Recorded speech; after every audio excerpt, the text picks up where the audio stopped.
everybody, and welcome back. Rivet here. Today we're going to make something delicious. We are going to make some cheesy mussels. Yes, we have these beautiful New Zealand green shell mussels. They're frozen, but they're fresh caught and they promise to be delicious. What we're going to do is jazz them up. Yes, we're going to jazz them up with some Emeralda Bottarga. Yes, this is a fish roe that's absolutely delicious. You've seen my other recipes with it. We are going to put that on there and make that a feast. And we're going to top them with both goat cheese. We have here regular plain goat cheese and a mozzarella. So yeah, we're going to make them all cheesy and nice and roast them in the oven. So stick with me and I'll show you how it's done.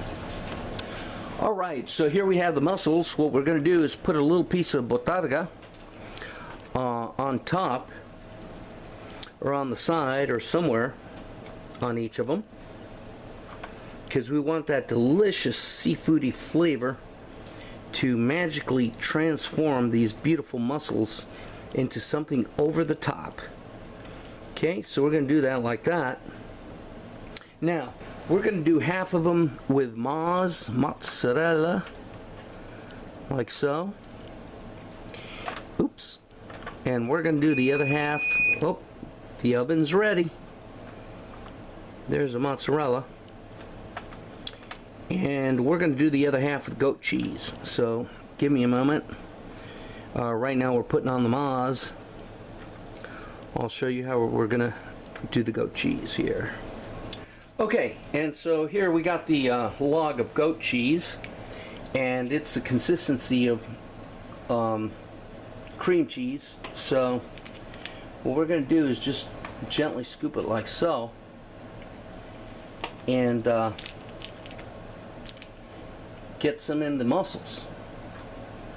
Alright, so I'm not going to bore you with doing all the rest. Let me go ahead and finish this, and I'll show you when we are complete. Alright, and here we go. Cheesy deliciousness. Let's go ahead and give it a try. Oh my. Let's get this centered in there. Oh gosh. Okay, this one's got goat cheese, Bottarga, and mussel. Mmm. Oh my. It is amazing how well goat cheese pairs with seafood. Absolutely fantastic. Lovely, lovely dish here, people. Thanks for watching. Take care.